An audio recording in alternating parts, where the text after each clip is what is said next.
Luke 15:24. This son of mine was dead, but has now come back to life. He was lost and has now been found. The ministry of Jesus is to find the lost and to find for the lost whatever other losses they might have had during their lost years. Lost and found, the case of Zacchaeus. Panginoon, salamat po dahil kami ay inyong patuloy na minamahal, iniingatan, inaalagaan, tinuturuan, inaakay. Linisin niyo nga po kami at sa sandaling ito humihingi kami, Panginoon, ng talino, ng liwanag ng isip, na maunawaan namin ang mga hiwaga ng iyong salita at ito ay aming mapakinabangan sa pang-araw-araw na buhay. We ask you to be our preacher. Kayo po ang mangaral, walang iba kaming nais marinig kundi kayo. Gamitin niyo lamang po ang inyong lingkod. May your preaching, your teaching, your guidance lead us unto greater knowledge of you and unto peaceful, fruitful lives. Father, we ask in the name of your Son, Jesus. Luke 19:1-10, isa sa mga pinakamahal at paboritong kwento sa New Testament. Jesus was going through Jericho where a man named Zacchaeus lived. He was in charge of collecting taxes and was very rich. Jesus was heading his way, and Zacchaeus wanted to see what he was like. But Zacchaeus was a short man and could not see over the crowd, so he ran ahead and climbed up into a sycamore tree. It's good to review this classic story every now and then. Ang city ng Jericho ay hindi pinupuntahan ng mga propeta. Sa napakahabang panahon, si Jesus ang kauna-unahang maitatawag na holy and righteous man that visited the city. And in that city was this very colorful character, Zacchaeus. He was not only a tax collector, he was the chief tax collector. And the city was in the trade routes. Hindi ka pwedeng dumaan ng Jerusalem nang hindi ka maiimpluwensyahan o madadaan ka sa syudad na ito. Kaya lahat ng mga kalakal na pababa at paakyat ng bundok patungong Jerusalem, dadaan at dadaan dito. Taxation will happen. It was a place where a lot of money is changing hands, and also a place notorious for many sinful activities of its people. At itong si Zacchaeus is not only considered a sinner but a primary leading one because he was a chief tax collector. Not that his job is already automatically to be equated with sin, but to collect taxes for the Roman government among the Israelites who were a conquered people at that time was considered doubly wrong. Marami ang notorious sa mga taxation, nangungupit sila, nag-overtax para yung sobra kanila. Pero itong si Zacchaeus, chief tax collector pa. At ang mga tax collector noong araw na yan ay kinoconsider nilang masasamang tao. Palibhasa ay naglilingkod sila sa gobyerno ng Roma na noon ay sumakop sa Israel. So doble-doble ang kanyang maituturing na kasalanan kung siya ay susukatin sa conservative and the usual traditional measurement used by the Israelites. At dahil doon, nung si Jesus ay dumalaw, nagkakagulo ang mga tao, curious sila, the reputation of Jesus precedes him, ang dadaanan niya na makipot na daan ay punong-puno na ng mga negosyoso. At itong si Zacchaeus ay walang nagpasingit sa kanya para mapunta siya doon sa harapan. Siya pa naman ay hindi katangkaran, hindi siya makakita over the shoulders of the people who were gathered along the path, along the road. So nagtatakbo siya, papalayo ng papalayo doon sa maraming tao. At nung nakakita siya ng isang puno, inakyat niya at doon siya nangunyapit para makita niya si Jesus kung sakaling dumaan. There was a great effort. May effort siya para makita niya si Jesus. When Jesus got there, he looked up and said, Zacchaeus, hurry down. I want to stay with you today. Zacchaeus hurried down and gladly welcomed Jesus. Now, in that whole city, nobody gave Zacchaeus the space. Kahit mataas ang kanyang posisyon sa gobyerno, walang nagbigay sa kanya ng lugar para makasingit at makapanood ng dumadaan na si Jesus, kaya kinailangan niya umakyat ng puno. As much as the people never gave him a space, Jesus gave him the space. Jesus singled him out. At sinabi niya, pumanaaw ka dyan sa puno na yan, sa bahay mo ako tutuloy ngayon, doon ako kakain, doon ako magpapahinga. So inimbita ni Jesus ang kanyang sarili sa bahay ni Zacchaeus. Si Zacchaeus naman ay buong kasiyahan na dilidaling nanaog ng puno para tanggapin si Jesus sa kanyang bahay. Everyone who saw this started grumbling. This man Zacchaeus is a sinner, and Jesus is going home to eat with him. So kitang-kita na natin na ang attitude ng bayan kay Zacchaeus na-confirm. Nung si Jesus ay nagsabi kay Zacchaeus na pupunta ako sa bahay mo, doon ako tutuloy. Sabi ng mga tao, makasalanang tao yung si Zacchaeus. Sa dinami-rami natin dito, dyan patutuloy si Jesus. So kung talagang sila lang, hindi sila makikitungo, makikisalamuha, makikipagmabutihan, makikisangkot kay Zacchaeus. Zacchaeus was an outsider in this town. Hindi siya welcome sa buhay ng mga tao, kaya pala walang magpasingit man lang sa kanya kahit kaprasong lugar, masilip man lang niya si Jesus.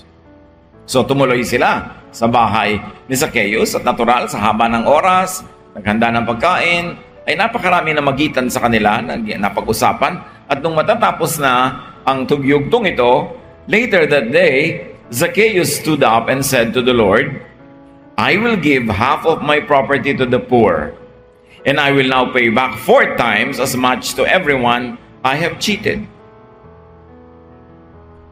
Being found by Jesus, Zacchaeus finds his inner self.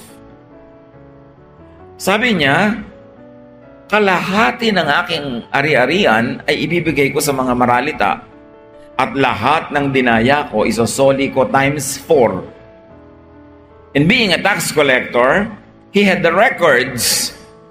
Kaya niyang balikan lahat ang kanyang dinaya. At hindi lang niya bibigyan ng karampatang interes. Dagdag pa, doble-doble pa, times 4. Meron pa kayang matitira sa kanya matapos siya ipamigay ang kalahati ng kanyang ari-arian at isoli lahat ng kanyang dinaya times 4? Pero may nangyari sa kanya. Nung matagpuan siya ni Jesus, natagpuan din niya ang kanyang nawawalang sarili. Meron pala siyang buti, meron siyang bait, meron siyang kagandahang loob na hindi lang lumalabas. At ngayon, dahil kay Jesus, ay lumabas ito. Jesus said to Zacchaeus, today, you and your family have been saved because you are a true son of Abraham. The Son of Man came to look for and to save people who are lost. Sabi, kitang-kitang ebidensya, naligtas ka sa araw na ito. Hindi ka naligtas dahil magbibigay ka ng pera sa mahihirap, kundi dahil ligtas ka na. Dahil nabasag na yung matigas na shell na nakabalot sa iyong puso, lumabas na yung flesh na puso mo, yung kabutihang loob mo na itinanim dyan ng Diyos na nakulong ng kasalanan at kinulong ng mga taong ayaw magbigay sa iyo ng pagkakataon na makipagmabutihan sa kanila. So yan ang katunayan na yes, indeed, you are saved. Mission accomplished. Who could say? It's very probable na talagang si Zacchaeus lang ang sinadya ni Jesus sa bayan na yon. Dahil wala naman siyang ibang kinausap. Si Zacchaeus lamang.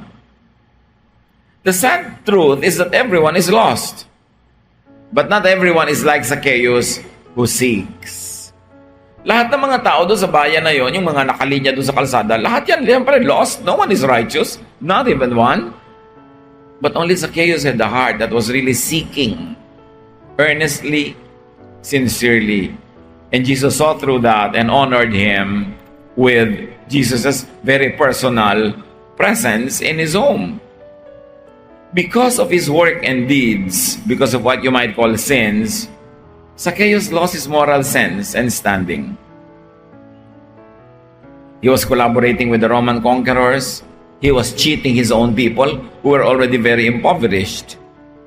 Yung trabaho ni Zacchaeus, yung profesyon niya, naglayo sa kanya sa Diyos. Gaano karaming trabaho ang naglalayo sa Diyos? O gaano karaming parts of work and jobs actually bring us away from God? Take us away from God. Nalayo siya sa Diyos, nalayo siya sa kanyang mga kababayan, At higit sa lahat, nalayo siya sa kanyang sarili. Minsan sa buhay natin mga kapatid, there is a Zacchaeus in us. May ginagawa tayo na maaaring pinagtutubuan natin, pinagkakakitaan, pinakikinabangan, iba't ibang uri ng pakinabang, maaaring financial, social, status, whatever. Pero naglalayo sa atin sa Diyos, tulad ng nangyari kay Zacchaeus. At pag ito'y naglayo pa sa atin sa mga tao, yung ating puso tumitigas ng tumitigas dahil nababalot ng protective mechanism. Pag alam mo na ang tao ay galit sa'yo, hinuhusgahan ka ng tao, bistado ka ng tao, ang tendency ng marami, lalong magmatigas. Kaya yung nawawalay sa kapwa, lalong lumalayo. Lumalayo ang loob, lumalayo ang katawan, lumalayo ang buhay. At yan ang nangyari kay Zacchaeus. Because of his work and deeds, Zacchaeus lost his social standing. Mataas officially ang kanyang lugar sa lipunan, pero mababa ang pagtingin sa kanya ng kanyang mga kababayan. Bumaba ang kanyang lugar sa lipunan, at ganoon din, Zacchaeus lost his self-worth. Dahil hindi naman siya pinahahalagahan ng mga tao, lalo naman niyang nalubog siya ng nalubog sa hindi pagpapahalaga sa kanyang sarili. Dumami ng dumami ang dinadaya, lumaki ng lumaki ang utang sa kapwa at sa Diyos, habang siya yumaman naman ng yumaman. At habang ang ating self-worth o personal na pagpapahalaga sa ating sarili ay bumababa, humahanap tayo ng pantakip doon. Kadalasan ang pantakip ay pera, professional success, tinatakpan natin ang mga kakulangan ng ating espiritu ng magandang damit, ng fashionable wear, ng achievements na iba't iba, pantakip. Pero walang takip na kasya. Nahuhubaran tayo pag tayo gumagawa ng mali, tulad ni Adan at ni Eva, na kinailangang damitan ng Diyos ng mga balat ng hayop. Napaka-importante na hindi tayo nagmamatigas. Na pag meron tayong nagawang mali and people feel bad about us, we should also begin to feel bad about ourselves. Enough for us to change our ways. Huwag panindigan, huwag panigasan ang isang maling gawa. Napaka-importanting magbalik loob sa Diyos at baligtarin ang mga kamalian. But being treated as bad, as an outcast, only hardened his heart. At sa buhay natin, ganon. Kumisan mga kapatid, meron tayong member ng family na na-label na siya, black sheep yan. Yan ang sa amin, pasaway. Yan ang makulit, yan ang mahirap ang ugali. Sa kagaganon sa kanya ng mga tao, at sa pag-iwas sa kanya, sa pagpupwera sa kanya, lalo lang tumitigas ang puso. At lalo lamang na lumalala. Pag nangyayari ito sa ating puso, dapat tayong mag-review. Hindi ko papayag na lumala ako dahil lamang masama ang pagtingin nila sa akin. Lalo pa nga ako magpapakasama. No, dapat baligtarin ko ang pagtingin nila sa akin. At huwag nating itulak ang ating kapwa na magmatigas kung tayo man mismo ay pinagtitigasan natin siya ng loob, tinitikis, ipinupwera. Dahil sa napakatagal na marahil na kalagayan na yun ni Zacchaeus na outsider siya, he already accepted his sorry social status. Hindi na niya ipinilit pang makisiksik sa mga tao, he just climbed a tree. At ito naman ang mapupuri natin sa kanya, gumawa siya ng paraan. Kung gusto mong makita si Jesus, gusto mo siya marinig, gusto mong magkaroon ng kaugnayan sa kanya, gagawa ka ng paraan. Lahat tayo merong kakulangan na pwedeng maging hadlang para tayo lumapit sa Diyos. At kung yung kakulangan na yan, ang ating lagi na lamang gagawing excuse, hindi na tayo malalapit. Pwede naman kasi sabihin ni Zacchaeus, kasi hindi ako matangkad, wala akong makita, wala magpasingit, uuwi na lang nga ako. Pwede naman niya sabihin, wala akong makita, walang magpapasingit, may puno nga, pero ba't naman ako aakyat? Ang taas-taas ng ranggo ko sa lipunan, may edad na ako, aakyat pa ako, pambata lang yan, uuwi na lang ako. Napakadaling umatras sa paglapit sa Diyos pagka ikaw ay nagpadala sa mga hadlang. But Zacchaeus overcame those obstacles. People could get lost because of their deeds, intentional or not intentional, because of their connections, because of their what people call faith. It can happen to anyone na tayo ay mawala, maligaw. Gaano karaming beses tayo naliligaw din, kaya lang nakakabalik. Kumisan madaling nakakabalik, hindi nahahalatang naligaw kahit sandali. Meron naman matagal maligaw. Ang importante, gumagawa ka ng paraan para makabalik. At yung gumagawa talaga ng taus-pusong paraan para bumalik, kita yun ni Jesus. Kilala yun ni Jesus. Alam yun ng Diyos. At sa dinami-rami ng mga tao doon, inihiwalay ni Jesus ang atensyon niya dito kay Zacchaeus. Tayo man, basta gagawa ka lang ng paraan. Huwag kang magpapahira ng loob sa iba't ibang mga hadlang at mga balakid. Zacchaeus was lost, nawawala, naliligaw, but he was found by Jesus. And there is a Zacchaeus in each one of us. At sa palagay niyo ba, ikinuwento ang kwento ni Zacchaeus dahil ang kwento yon? No. Kasi tayo ang Zacchaeus na ito. Kaya ito ay sinulat para mapag-aralan natin dahil tayo rin ay isang Zacchaeus. Now, the important thing is that Zacchaeus found Jesus the way. We also can find Jesus the way. Basta meron kang kagustuhan na hanapin si Jesus at gumagawa ka ng makaya mong gawin, sukdang umakyat ka ng puno, ano man ang kahulugan nun sa buhay natin, para marinig mo, makita si Jesus. And Zacchaeus found his true spiritual and personal value when he received Jesus. Nakita niya yung pagbabago. Matapos silang mag-usap, tinanggap niya ang Panginoon sa kanyang bahay, which is symbolic, natural, and understandable na tinanggap niya si Jesus sa kanyang puso. Kasi hindi naman yung bahay niya ang talagang pakay ni Jesus na pasukin. Gusto ni Jesus na pumasok sa puso niya. At yung parehong yon naganap. On physical level, it was the house. On spiritual level, it was his heart. And then he found his true value. Ano palagay yung true value niya? Gusto pala niya man talagang magbigay sa mahihirap. Gusto niyang isoli ang mga dinaya niya at ninakaw. Kaya lang wala siyang pagkakataon. Walang nagbibigay sa kanya ng pagkakataon na magbalik loob, na magbagong buhay, until Jesus found him. He found his inner goodness when he received Jesus' goodness to him. Sa loob ng puso ng bawat tao ay may tanim na kabutihan ng Diyos dahil tayo'y nilikha ng Diyos sa kanyang wangis. Everyone was created by God in His image.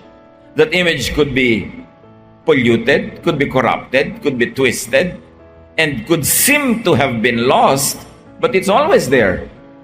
Dahil Diyos ang nagtanim doon. At ang mahalaga lang, mahawi ang mga balakid, matanggal ang mga hadlang, at basagin yung nanigas na balot ng pusong ito upang lumabas the heart of flesh.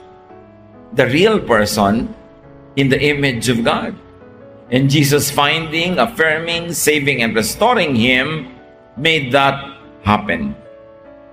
Inside everybody's heart is a godly inner person waiting to be found, waiting to be released from prison. Kahit sino pa ang iniisip nating masamang tao, mali, kadalasan lumabis na yung pagtingin natin sa kanyang masama dahil sa dagdag na kwento ng iba, paulit-ulit na kwento, paulit-ulit at padami ng padaming dagdag, na wala naman talaga tayong personal experience ng kasamaan ng tao, pero hinusgahan na nating masama. O kaya may nagawang masama, nagpasya ka na itrato siyang masama, kaya kung may ginagawa siyang mabuti, hindi mo na pinapansin yun. Ang pinapansin mo na lang yung masama para lalong mabuo yung monumentong negative na ginagawa mo tungkol sa kanya. It happens in politics. It happens in social life. It happens in corporate life. When people have decided to demonize a person, i-ignore nila yung magaganda niyang ginagawa at papalakihin lang nila yung masama para lalong lumaki yung monumento ng kasamaan na sila mismo ang bumubuo. But when a man truly receives Jesus, his God-given goodness is set free and released. Kaya mahalaga mga kapatid na dalhin natin si Jesus sa ating mga Jericho. kung saan nandun ang ating mga Zacchaeus na hinusgahan na ng iba, ipinwera na, pero naghihintay lang ng pagkakataong matagpuan siya ng Diyos, matagpuan niya si Jesus, mabasag yung kanyang kulungan, at lumabas yung Espiritu sa kanya na mahalimuyak, mabango, mabait, mabuti. People need the chance.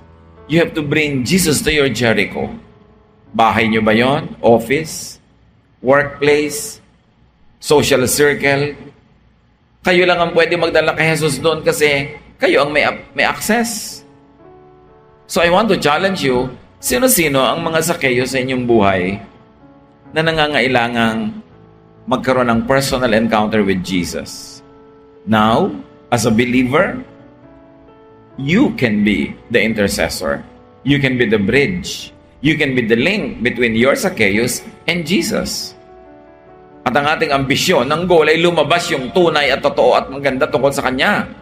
Yung tinasabi na, the true, the good, and the beautiful. Hindi yung puro bad and ugly na lang. Kasi merong ganun ng bawat tao. When a man truly receives Jesus, goodness is unleashed from within him.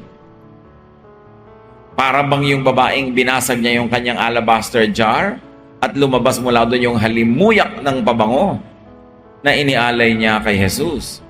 Kuminsan kailangan mabasag ang tao para lumabas ang halimuyak. Para mga bulaklak na kuminsan ay kailangang mapisa, mayurakan, madurog, para lumabas ang bango. So, hindi lahat ng pagkakabasag ay masama. Kung ito ay pagkakabasag ng mga kulungan ng ating puso, ng ating isip, at dahil doon ay lumalabas ang tunay at maganda nating pagkatao. Yung pagkakabasag na yan, kung isa nangyayari ko, ikay nabigo. Kasi ang pagkakabasag, pagkabigo, pwede maging dalawa ang effect.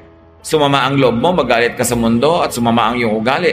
O maging humble ka, ma-realize mo ang iyong mga pagkukulang, ang iyong pagkakamali, at maghanap ka ng paraan para improve ang iyong sarili. The same heat that melts the wax hardens the clay. Kaya kung may dumadating sa ating hirap, pagsubok, make it a point that it becomes positive, that the effect in your life will be positive, not negative. That the experience will make you better, not bitter. That you will learn from it at hindi ka madadala lang basta sa buhay at ayaw mo nang mabuhay, kundi ngayon alam mo na kung paano mabuhay ng tama dahil nalaman mo na kung paano yung mali. By elimination, you will become a better person by identifying your mistakes. Ang isang taong marami na naging mistake should be a very wise man or woman. Kung matututo at magsisikap matuto. At ang lahat ng yan nangyayari, pag pumasok si Jesus sa ating buhay, sinunod natin ang kanyang kalooban. When a man truly receives Jesus, God's image in him is restored and enhanced. Of course, grammatical lang yung sinasabi nating man. Ibig sabihin din natin, tao, man or woman, male or female. The same.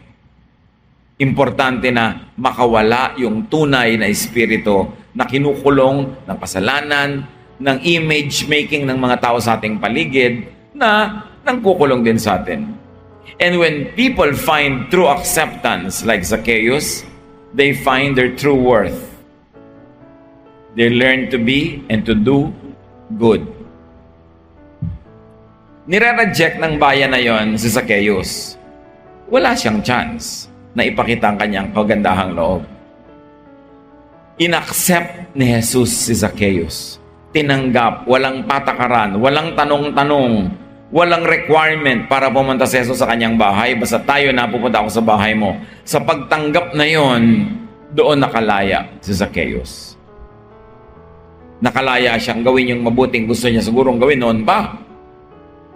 Mga kapatid, sino sa inyong mga kamag-anak, kaibigan ang nire-reject nyo? Magulang, are you rejecting your own son or daughter for whatever reason? Are you rejecting your own mother or father for whatever reason? Are you rejecting your brother or sister? Only when we accept people do they find their true worth. Mahalaga acceptance.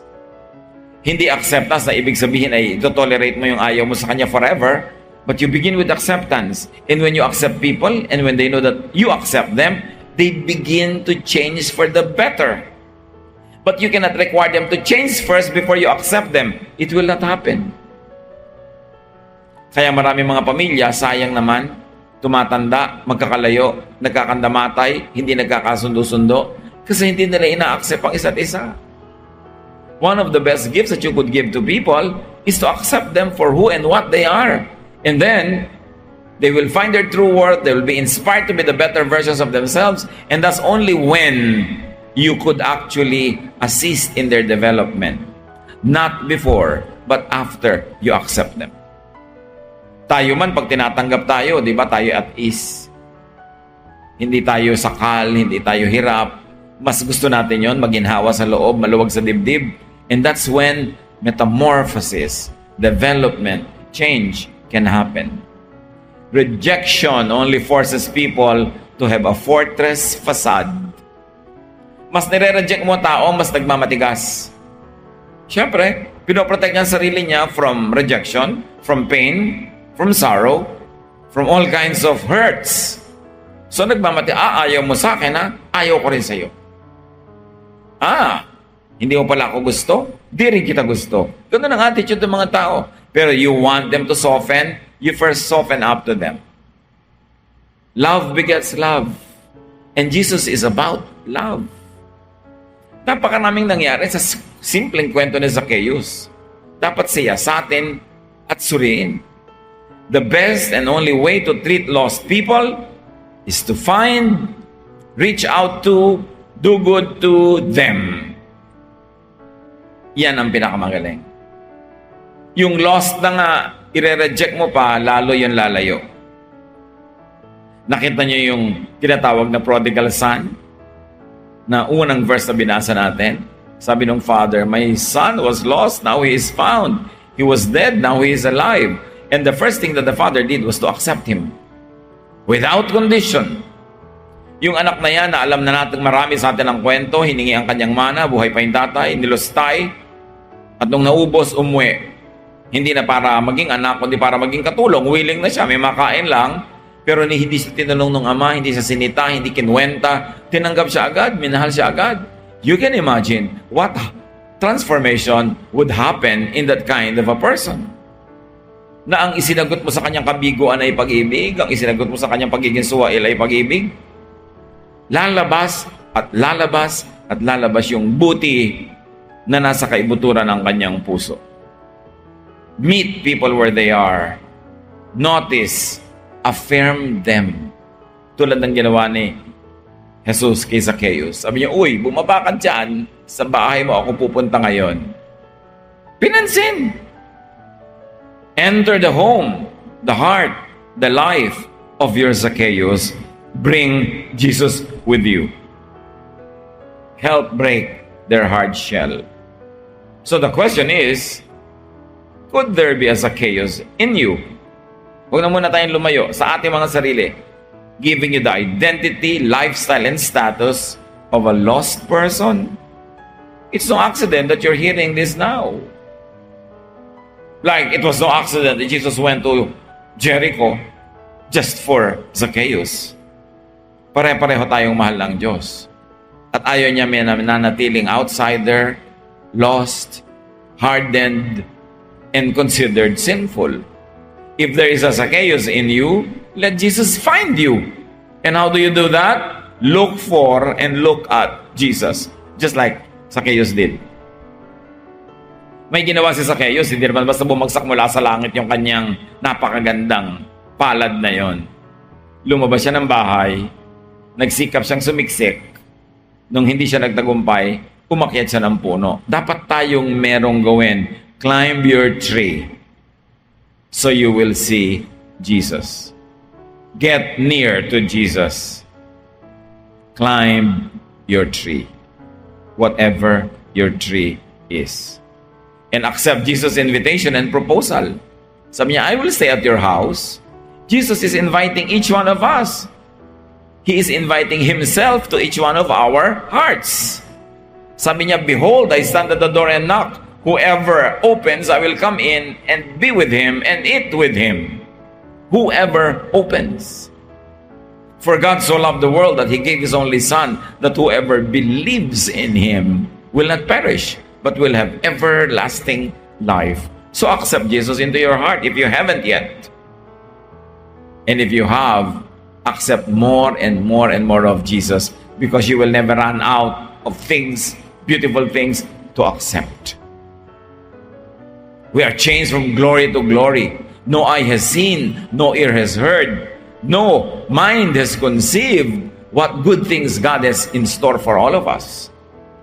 So, hindi lang one-time acceptance kay Jesus. Araw-araw, kung nagawa mo na yon, patuloy kang tumanggap pa ng more and more teachings, more and more correction, more and more empowerment, more and more love and blessing. Open your house, your heart to Jesus. Literally, open your house to Jesus. Do a Bible study there. Have prayer gatherings there. Let people come to you and let them feel the love of Jesus. You are an extension of the church. Every house of a believer is an extension of the church. And open your heart to Jesus. To your work, to your habits, to your calendar, to your lifestyle. Jesus must be there. Hindi lang siya isang motif pagka Wednesday night o Sunday morning. But open every room in your house to Jesus. Open every part of your life to Jesus. Your dreams, your plans, your aspirations, your enjoyment, your sacrifices, everything. Because Jesus is Lord of all. Let the love and acceptance of Jesus bring out your real inner goodness that had been hidden, distorted, or corrupted by sin or by misdeeds. Manalamin ka, kapatid, at sabihin mo sa sarili mo, may ibubuga ka pa. May ilalabas ka pang bait. May ilalabas ka pang ganda ng loob. May ilalabas ka pang talent. Meron pa, marami pa, dahil binigyan ka ng Diyos ng mga yan. Huwag kang makontento sa level ng kabutihan, kabaitan, productiveness, fruitfulness, godliness mo ngayon. More and more can come out of you because He who is in you is greater than he who is in the world. Because there is so much more that you could be. Huwag kang makontento na kung ano ang level of your spirituality nung araw, the same pa lang ngayon, o baka worse pa ngayon. Dapat improve ng improve. Yun ang ibig sabihin to accept Jesus into our lives. We are an unfinished project. We keep on developing. And let your inner godliness come out and shine. Kung minsan, ang lumalabas yung ating inner ungodliness. No. Give less and less opportunity for our inner negative selves to manifest itself. Give more and more opportunity for the true, the good, the beautiful, the godly in you to come out, to dominate a situation, to be noticed, and to be an inspiration. Nag-aagawan yung inner selves natin kung sinong lalabas, yung negative o yung positive. Turn every opportunity into a positive one to prove the love of God to yourself and to others. To prove the power and the victory of God. So, sa bawat sitwasyon, may chance ka ngayong magalit o hindi magalit. Bakit mo pipiliing magalit? May chance ka na maging maramot o generous. Bakit mo pipiliing maging maramot? Meron kang opportunity to forgive or to not forgive. Why choose to not forgive? You're only a beneficiary of forgiveness. May choice ka na maging polite or rude. Why choose to be rude? You are a child of God.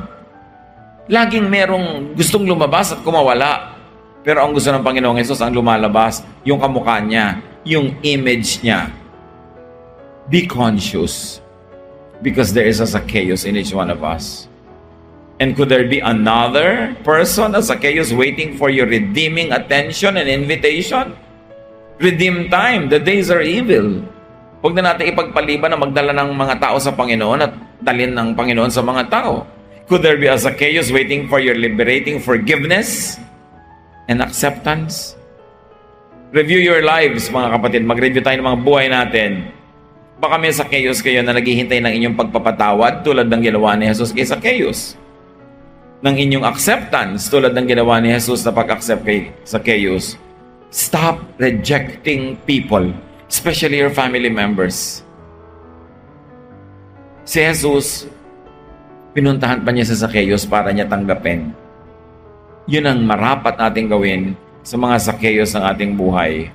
Could there be a Zacchaeus in your life waiting for your healing touch? Remember, we have the power of God. Because we have the Spirit of God, and we can heal people when we touch them. Not only literally, but more importantly, spiritually. When we touch them emotionally and spiritually, they can heal. Yet, we can also touch them in a way that could make them worse. That could inflict more illnesses in their psyche, in their mind, in their hearts. Yung touch natin, pwedeng blessing, pwedeng curse. You have the choice. Why will you choose to be a curse when you can choose to be a blessing? Model ni Jesus pinakita sa atin. That day, Jesus chose to be a blessing to Zacchaeus. We too could be a blessing to our Zacchaeus. Do a Jesus, find your lost Zacchaeus, be it yourself or another person. Dear God, we thank you for the love of Jesus. We thank you for this very superb example of your love through Jesus. Hinahanap mo talaga, Panginoon, ang mga nawawala at yung tunay na naghahanap din sa iyo ay ginagantimpalaan mo ng iyong presensya, ng iyong pagpapala at nakawawala yung tunay at maganda namin